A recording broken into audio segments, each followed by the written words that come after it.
मोहन नाम का एक गरीब लड़का रहता था। उसके परिवार में उसके साथ उसके बूढ़े माता पिता रहते थे। सोहन का परिवार बहुत ही गरीब था। उनके पास ना तो कोई जमीन थी, नहीं खाने के लिए कोई साधन था। सोहन दिन भर मजदूरी करता और उससे जो कुछ भी कमा पाता उसी से अपने पूरे परिवार का पेट भर लेता। यह देखकर सोहन के माता पिता बहुत दुखी होते। हमारे पास ना अपना घर है और ना ही अपनी कोई जमीन। हमारा बेटा दिन भर दूसरों के खेतों में मजदूरी करता है और उसके बदले भी उसे बहुत कम पैसे मिलते हैं। हम दोनों अपने बेटे पर बोझ बन रहे। परेशान मत हो रीमा, हमारा बेटा बहुत मेहनती है, भगवान सब देख रहा है। सोहन ने कभी किसी के साथ गलत नहीं किया, वह ईमानदारी से मेहनत करता है। उसने बचपन से बहुत परेशानियां देखी हैं, पर उसने कभी हार नहीं मानी। एक दिन हमारा बेटा भी बहुत धन कमाएगा और उसकी सारी परेशानियां दूर हो जाएंगी। सोहन हमेशा सोचता था कि आज भले ही उसकी किस्मत उसका साथ ना दे रही हो, पर उसे यकीन था कि अगर वह मेहनत करता रहेगा तो एक दिन उसका भाग्य भी बदलेगा और उसकी सारी परेशानियां खत्म हो जाएंगी। एक दिन सोहन लालाराम जमींदार के खेत पर काम कर रहा था। लालाराम पास के एक पेड़ के नीचे बैठा था। सोहन अपने काम में लगा हुआ था। तभी उसने देखा कि लालाराम बहुत ही उदास है और गहरी चिंता में डूबा हुआ है। लालाराम को उदास देख मोहन तुरंत लालाराम के पास गया और बोला, क्या हुआ मालिक, आप बहुत उदास लग रहे हैं। मुझे ऐसा लग रहा है जैसे आप किसी गहरी चिंता में हैं। कुछ हुआ है? मुझे बताइए, क्या पता मैं आपकी कोई सहायता कर सकूं। सोहन की बात सुनकर लालाराम को गुस्सा आ गया और वह सोहन से गुस्से में बोला, अरे तू मेरी क्या सहायता करेगा? तू खुद अपनी सहायता कर सकता है क्या? अगर तू किसी की सहायता करने के काबिल होता तो क्या तुझे 2 वक्त के खाने के लिए आज मेरी जमीन पर काम करने की जरूरत पड़ती? चल यहाँ से जा, अपना काम कर और मुझे परेशान मत कर। सेठ जी, ऐसा नहीं है, यह सब वक्त वक्त की बात है। सब किस्मत का खेल है और इंसान को अपनी मेहनत पर विश्वास रखना चाहिए। आज भले ही किस्मत मेरे पक्ष में ना हो, लेकिन अगर मैं ईमानदारी और लगन से मेहनत करता रहूंगा तो किस्मत भी एक दिन मेरी तरफ झुक जाएगी। मेहनत और धैर्य से तकदीर के दरवाजे खुलने में देर हो सकती है, लेकिन मेहनत कभी बेकार नहीं जाती। मोहन की बात सुनकर लालाराम बहुत प्रसन्न हुआ। अरे सोहन, तेरे विचार तो बहुत अच्छे हैं। तेरी बातें सुनकर मन को एक सुकून सा मिला है। इतनी परेशानियों में भी तू अपनी जिंदगी खुश होकर काट रहा है। सेठ जी, यह सब मेरे पिता की सीख है। जब भी मैं किसी चीज के लिए अपने पिता से जिद करता था तो मेरे पिता हमेशा मुझे यही समझाते थे, बेटा सोहन, हमारे पास इतना धन नहीं है कि मैं तेरी हर इच्छा पूरी कर सकूं, लेकिन एक बात हमेशा याद रखना, जिंदगी भी मौसम की तरह होती है। कभी यह धूप की तरह खुशियों से भरी होती है, कभी ठंड की तरह कठिनाइयां लाती है और कभी बारिश की तरह परेशानियां आती है। लेकिन जैसे हर मौसम बीत जाता है वैसे ही जिंदगी के मुश्किल हालात भी गुजर जाते हैं। बस धैर्य और हिम्मत बनाए रखना जरूरी है, क्योंकि एक दिन सब कुछ ठीक हो ही जाता है। अरे वाह, लगता है तेरे पिता बहुत ही नेक इंसान है। किसी दिन मैं भी उनसे जरूर मिलूंगा। मालिक, क्या हुआ है? आप एक बार मुझे साफ साफ बताइए, क्या पता आपकी परेशानी का कोई हल मिल ही जाए। अरे सोहन, मैं एक बहुत बड़ी परेशानी में फंस गया हूँ। मुझे अपनी परेशानी का कोई भी हल नजर नहीं आ रहा है। सेठ जी, एक बार मुझे बताइए तो क्या पता आपकी परेशानी का कोई हल निकल ही जाए। सोहन, हमारे गांव में मेरे पिता की एक पुश्तैनी जमीन थी जो काफी पीढ़ियों से हमारे पास थी। उस पर मेरा और मेरे भाई का हक है, पर हमारे गांव के ही 2 बाप बेटों ने उस पर कब्जा कर लिया है। मैं पुलिस थाने में केस दर्ज कराने की सोच रहा था, लेकिन गांव के बहुत बड़े बड़े लोग उनके साथ हैं। मैं कितनी भी कोशिश कर लूं, लेकिन मैं उन लोगों का कुछ नहीं बिगड़ पाऊंगा। अब तो उन लोगों ने उस जमीन पर खेती भी शुरू कर दी। मेरे पिता की पुश्तैनी जमीन मेरे हाथों से छीनी जा रही है, इसलिए मैं बहुत परेशान हूँ। मुझे समझ नहीं आ रहा मैं अब क्या करूँ।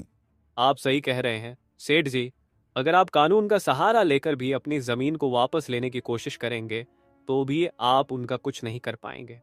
हाँ सोहन, अब तू ही बता, मैं अब क्या करूँ? मैं तो सोच सोच कर परेशान हो गया हूँ। मेरी पुश्तैनी जमीन छीनी जा रही है और मैं कुछ भी नहीं कर पा रहा। सोहन ने कुछ देर सोचा और कहा, मालिक, आप चिंता मत कीजिए, हर परेशानी का कोई ना कोई हल जरूर होता है। अगर आप चाहे तो एक तरीका है जिससे आप अपनी जमीन वापस पा सकते हैं। अगर ऐसा कोई तरीका है तो जल्दी बताओ सोहन, वह क्या तरीका है? सोहन ने लालाराम को अपनी सारी तरकीब पूरी तरह समझा दी। तरकीब सुनकर लालाराम मोहन से कहता है, अरे वाह सोहन, तू तो बहुत समझदार है, तूने तो बहुत अच्छी तरकीब बताई है। ऐसे तो मेरी जमीन मुझे जरूर मिल जाएगी, मैं तुझसे वादा करता हूँ। अगर तेरी यह योजना सफल हुई तो मैं अपनी जमीन का एक हिस्सा तेरे नाम कर दूंगा। अरे मालिक, आप ऐसा क्यों कह रहे हैं? आप मेरे मालिक हैं, आपकी वजह से मुझे अपने घर के लिए 2 वक्त का खाना मिल जाता है। आपकी मदद करना तो मेरा फर्ज है, मुझे आपकी जमीन नहीं चाहिए, ठीक है? सोहन तुम बहुत नेक इंसान हो, कल से तुम इस काम पर लग जाओ। सोहन फिर से खेत में अपने काम पर लग जाता है।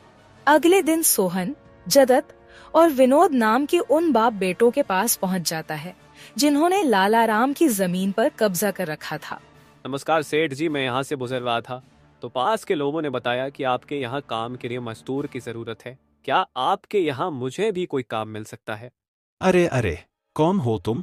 तुमसे किसने कह दिया कि यहाँ मजदूर की जरूरत है? यहाँ किसी मजदूर की जरूरत नहीं है। सेठ जी, मैं एक मजदूर हूँ, पास ही के गांव में रहता हूँ, काम की तलाश में इधर उधर भटक रहा हूँ।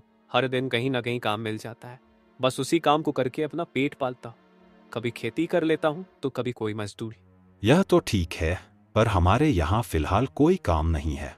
सेठ जी, मैंने तो सुना है कि आप लोग इस गांव के सबसे बड़े जमींदार हैं। आपके पास बहुत सारी जमीन है, इसलिए आपके यहाँ हमेशा मजदूरों की जरूरत रहती है। इसलिए मुझे लगा कि यहाँ मुझे कोई ना कोई काम जरूर मिल जाएगा। अरे भाई, मैंने कहा ना, यहाँ किसी भी मजदूर की जरूरत नहीं है। इसका मतलब लालाराम सेठ आपके बारे में सही कह रहे थे? लालाराम ने हमारे बारे में क्या कहा? अरे कुछ नहीं सेठ जी, चलिए तो मैं चलता हूँ। सेठ जी, आपके यहाँ तो कोई काम नहीं है, मैं अपने लिए कहीं और कोई काम देख लेता हूँ। सोहन वहाँ से जाने लगता है। तभी जगत विनोद ने सोहन को रोककर यह पता लगाने के लिए बोलता है कि लालाराम ने सोहन को उन लोगों के बारे में क्या बताया है। अरे भाई, इधर आओ, शायद तुम्हारे लिए हमारे पास एक काम है। सोहन तुरंत उनके पास चला गया और बोला, धन्यवाद सेठ जी, बताइए क्या काम है? आप जो भी काम बोलेंगे मैं हर काम करने के लिए तैयार हूँ। आखिर बूढ़े माँ बाप का पेट पालना है। अरे सब्र रखो, काम तो हम तुम्हें बता ही देंगे। पहले यह बताओ कि लालाराम हमारे बारे में क्या कह रहा था। सेठ जी, मैं पहले लालाराम सेठ के यहाँ काम करता था, पर वह बहुत ही कंजूस और बदतमीज आदमी है। मैं उनकी यहाँ दिन रात मेहनत करता, पर इतनी मेहनत करने के बाद भी वो मेरी सही मजदूरी नहीं देता था। इस बात पर कल मेरी उससे बहस हो गई थी। फिर क्या हुआ? लालाराम ने हमारे बारे में क्या कहा? जब मेरी सेठ लालाराम से बहस हो रही थी तब उसने ने मुझे कहा कि पूरे गांव में उनसे ज्यादा मजदूरी कोई नहीं दे रहा। तो मैंने गुस्से में कह दिया कि गांव के सबसे बड़े जमींदार जगत सेठ और विनोद सेठ सबसे अच्छी मजदूरी देते हैं, इसलिए उनके यहाँ हमेशा काम करने वालों की भीड़ रहती है। हाँ भाई, बिल्कुल सही कहा था। आखिर हम गांव के सबसे बड़े जमींदार हैं। हमारा फर्ज है कि जो भी मजदूर हमारे यहाँ काम करता है उसे उसकी मेहनत के हिसाब से सही मजदूरी मिले। वाह सेठ जी, आपने बहुत अच्छी बात कही। लालाराम सेठ कभी भी आपकी बराबरी नहीं कर सकता, वह तो शायद आपके जितना भी नहीं सोच सकता। जगत और विनोद सोहन की चापलूसी भरी बातों में आ जाते हैं और उसे अपने यहाँ काम पर रख लेते हैं। चलो अब काम की बात करते हैं। तुम एक अच्छे इंसान लगते हो। हमें अपने खेत पर काम करने के लिए तुम्हारे जैसे ही एक मजदूर की जरूरत है। कल से ही काम पर आ जाना। कुछ दिन ऐसे ही बीत गए। एक दिन जगत अपने बेटे विनोद से बोला, विनोद बेटा, यह सोहन तो बहुत मेहनती है। यह अकेले ही 4 लोगों का काम कर देता है। अच्छा हुआ कि हमने इसे रोक लिया। हाँ पिताजी, आप सही कह रहे हो। सोहन बहुत मेहनती है, इसके जितना काम शायद ही कोई और करता होगा। ये पूरा दिन यहाँ काम पर अकेला लगा रहता है। सोहन की मेहनत ने जगत और विनोद का दिल जीत लिया। कुछ दिन और बीत गए। एक शाम जगत और विनोद अपने खेतों का दौरा कर रहे थे। जब वे अपने खेत पर पहुँचे तो देखा कि सोहन इतने देर तक भी काम कर रहा था। सोहन भाई, अब तो रात होने वाली है, तुम इतनी देर तक काम क्यों कर रहे हो? अब घर जाओ और आराम कर लो। सेठ जी, हमारी किस्मत में आराम कहाँ है? घर पर बूढ़े माँ बाप है, काम नहीं करूंगा तो उनके लिए 2 वक्त का खाना कहाँ से जुटा पाऊंगा? घर पर बैठकर आराम करने से अच्छा है कि मैं काम करूं। इस तरह मेरा मन भी लगा रहता है। तुम बहुत मेहनती हो सोहन, आज का काम यहीं छोड़ दो और घर जाकर आराम करो। नहीं सेठ जी, इसकी कोई जरूरत नहीं है। मैं काम करने में खुश हूँ। आप लोग जाइए, मैं ठीक हूँ। ठीक है सोहन, फिर हम जाते हैं। जब तुम्हारा मन करे काम खत्म करके अपने घर चले जाना, ठीक है। इसके बाद जगत और विनोद खेत को सोहन के भरोसे छोड़कर चले गए। अगली सुबह जब विनोद और जगत अपने खेत पर लौटे तो देखा कि वहाँ पुलिस खड़ी है। पुलिस को देखकर दोनों दौड़ते हुए आए और पूछा, क्या हुआ थानेदार साहब, आप यहाँ क्या कर रहे हैं? क्या यह जमीन तुम दोनों की है? हाँ थानेदार साहब, यह जमीन हमारी है, हमारे पास इसके कागजात भी हैं। फिर तो तुम दोनों को ले जाकर जेल में डालना ही पड़ेगा। यह क्या कह रहे हैं थानेदार साहब, हम कुछ समझे नहीं, आप क्या कहना चाह रहे हैं? अभी तुम दोनों बहुत अच्छे से समझ जाओगे, वह देखो तुम्हारी जमीन से क्या निकला है। थानेदार के कहते ही दोनों बाप बेटे जब पलट कर देखते हैं तो वहाँ उनकी जमीन में एक लाश दबी हुई थी जिसमें सिर्फ कंकाल बचा था। यह देखकर दोनों बाप बेटे डर जाते हैं। थानेदार साहब, यह किसकी लाश है और यह हमारे खेत में कहाँ से आ गई? अब बहाने मत बनाओ, पहले लोगों को मारो फिर उन्हें अपनी जमीन में गाड़ दो, और अब कह रहे हो कि यह क्या है? नहीं थानेदार साहब, हमें नहीं पता कि यह सब क्या है। यह लाश यहाँ कैसे आई, हमें कुछ नहीं पता। अब झूठ मत बोलो, अगर फांसी नहीं हुई तो कम से कम तुम दोनों को उम्र कैद की सजा तो जरूर मिलेगी। फांसी और उम्र कैद की बात सुनकर दोनों बाप बेटे डर गए और थानेदार के सामने गिड़गिड़ाने लगे। थानेदार साहब, हम इस लाश के बारे में कुछ नहीं जानते, हमें नहीं पता यह लाश किसकी है और इसे यहाँ कौन गाड़ कर चला गया। इस मामले से बचने के लिए दोनों ने कुछ तरकीब सोचनी शुरू की। तभी सोहन वहाँ आ जाता है। अरे सेठ जी, यह पुलिस यहाँ क्यों आई है? क्या हुआ है? सोहन देखो, पता नहीं कहाँ से हमारी जमीन में यह कंकाल आ गया है। मालिक, यह कंकाल यहाँ कहाँ से आ गया? ये तो बहुत गंभीर बात है। हाँ सोहन, पता नहीं यह कंकाल यहाँ कहाँ से आया है और थानेदार साहब को लगता है कि इसे हमने यहाँ मारकर गाड़ा है। अब तू ही कोई उपाय सोच जिससे हम इस परेशानी से बच सके। तीनों को आपस में खुसर फसर करते देख थानेदार ने कहा, अब कोई तरकीब मत बनाओ, तुम दोनों बाप बेटों में से कोई एक तो जरूर जेल जाएगा। अब तुम ही तय करो जेल कौन जाएगा। थानेदार साहब, थोड़ा सा समय दीजिए, हम तय कर ले कि जेल कौन जाएगा। मैं बस 5 मिनट देता हूँ, जल्दी से फैसला करो कौन जाएगा जेल। सोहन, जगत और विनोद थोड़ी दूरी पर जाकर बात करने लगे। देखो मालिक, दोनों के फंसने से अच्छा है कि कोई एक फंसे। अब सोचिए कौन जाएगा। हम दोनों में से कोई भी जेल नहीं जाना चाहता। सोहन भाई, कोई उपाय सोचो जिससे हम दोनों इस मुसीबत से बच सके। मालिक, एक बात कहूँ, इस कंकाल को देखकर ऐसा लगता है कि इसे काफी महीने पहले जमीन में दबाया गया होगा। जगत फांसी की बात सुनकर पहले ही डर गया था और सोहन की बात सुनते ही उसने फटाफट पूरी कहानी सोहन को बता दी। देखो सोहन भाई, सच कहूँ तो यह जमीन हमने कुछ महीने पहले ही लालाराम से हड़प ली थी। विनोद की बात सुनकर मोहन ऐसा दिखाने लगा जैसे उसे कुछ पता ही ना हो। क्या क्या कहा मालिक आपने? ये जमीन हड़पी थी, मुझे कुछ समझ नहीं आ रहा, जरा साफ साफ बताइए। जगत ने जमीन हड़पने की पूरी कहानी सोहन को बताई। पूरी कहानी सुनने के बाद सोहन ने कहा, मालिक, मेरे पास एक तरकीब है जिससे सांप भी मर जाएगा और लायथी भी नहीं टूटेगी। जल्दी बताओ सोहन भाई, क्या तरकीब है? तरकीब बताने से पहले मुझे यह बताइए कि आप लोगों के लिए क्या ज्यादा जरूरी है, यह जमीन या आप दोनों की जान? सोहन, इसमें पूछने वाली कौन सी बात है? हमारे लिए जमीन से ज्यादा हमारी जान प्यारी है। तो एक काम कीजिए मालिक, आप सबसे पहले जाकर थाने आर को बताइए कि यह जमीन सेठ लालाराम की है। आप उनसे बोलिए कि हमने तो कुछ महीने पहले ही यह जमीन बस काम करने के लिए उनसे ली थी, बाकी का काम मैं संभाल लूंगा। अरे सोहन, लेकिन इससे तो हमारी जमीन हमसे छिन जाएगी, फिर क्या होगा? नहीं मालिक, शायद आप मेरी तरकीब समझ नहीं पाए। जब आप थानेदार को बताएंगे कि यह जमीन सेठ लालाराम की है तो पुलिस किसे गिरफ्तार करेगी? सेठ लालाराम को। और जब लालाराम जेल चला जाएगा तब आप लोग फिर से जमीन पर कब्जा कर सकते हैं। इससे आप लोग भी जेल जाने से बच जाओगे और जमीन भी आपके ही के पास रहेगी। सोहन की तरकीब सुनकर दोनों बाप बेटे दंग रह गए। वाह सोहन भाई, तुम तो बहुत होशियार हो। आज तक तुमने हमें अपने काम से खुश किया था, अब तुम्हारी बुद्धि हमारी जान भी बचाएगी। इसके बाद तीनों थानेदार के पास गए और मोहन ने जो कुछ कहा था वही बात दोनों बाप बेटे थानेदार से कहने लगे। थानेदार साहब, यह जमीन हमारी नहीं है। हमने कुछ महीने पहले ही काम करने के लिए यह खेत लालाराम सेठ से लिया था। वह जब खुद फंस गए हो तो अब किसी और को फंसाकर अपनी जान बचाना चाहते हो ना? साहब, अगर आपको हमारी बात पर यकीन नहीं हो रहा तो आप सोहन से पूछ लीजिए। वह हमारे साथ बस कुछ दिनों से ही काम कर रहा है। इससे पहले वह सेठ लालाराम के यहाँ काम करता था। बोलो सोहन, यह जमीन किसकी है? थानेदार साहब, ये जमीन सेठ लालाराम की है। जगत सेठ और विनोद सेठ ने तो बस कुछ समय से इस जमीन पर खेती कराना शुरू किया है। सोहन की बात सुनकर थानेदार ने सोहन से कहा, सेठ लालाराम को बुलाने के लिए कहो। सोहन, तुम एक काम करो, जाओ और सेठ लालाराम को बुलाकर लेकर आओ।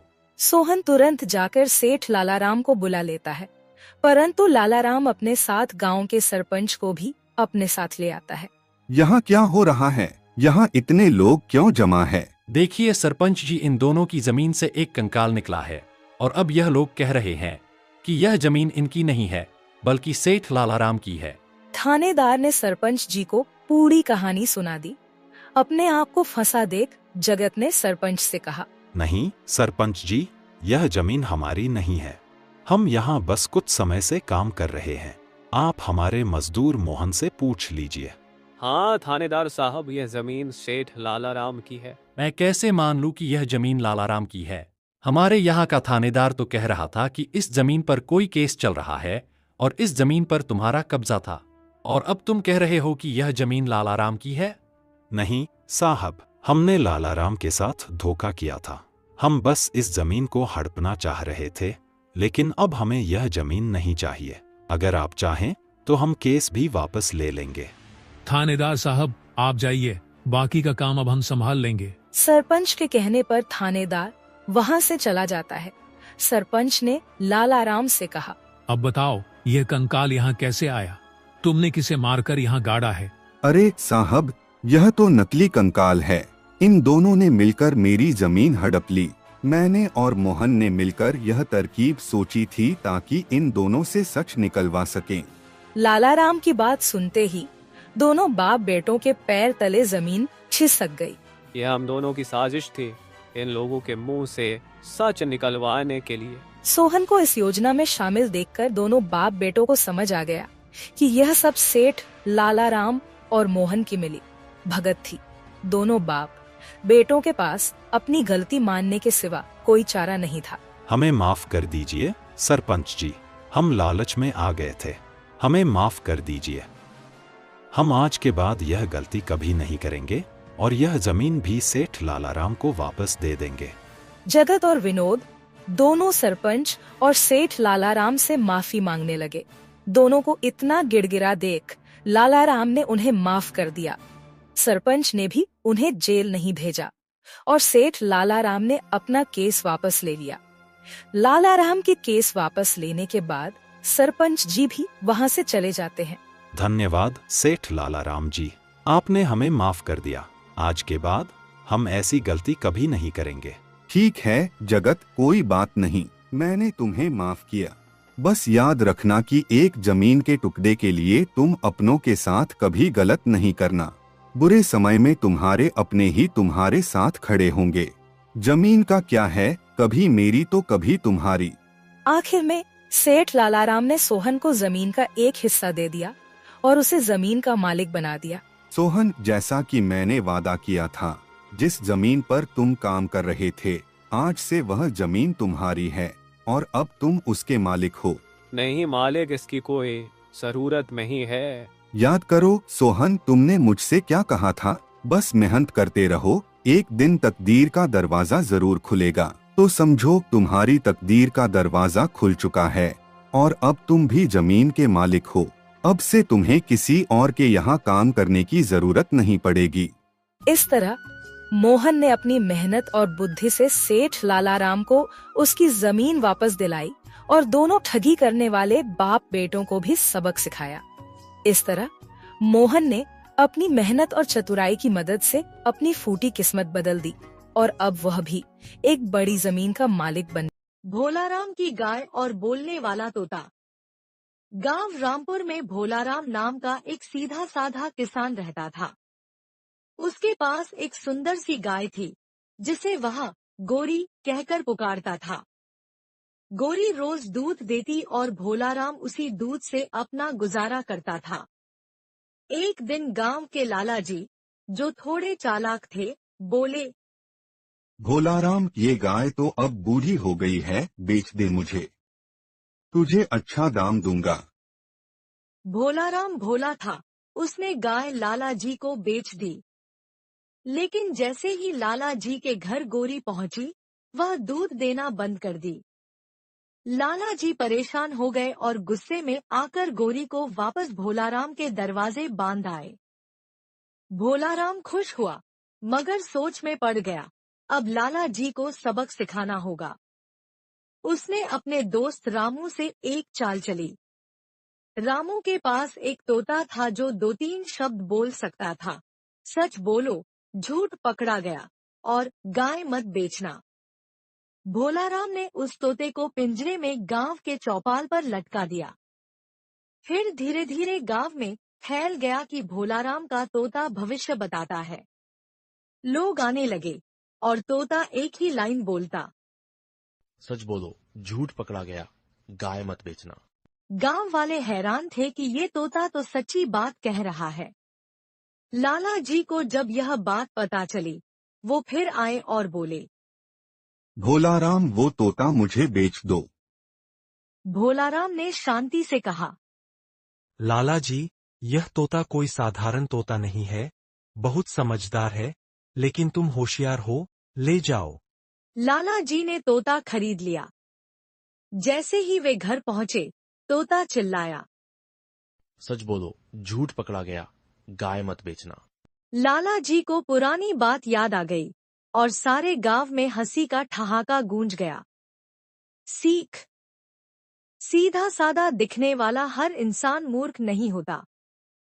चालाकी करने वाले को कभी कभी उसकी ही चाल में फंसा दिया जाता है।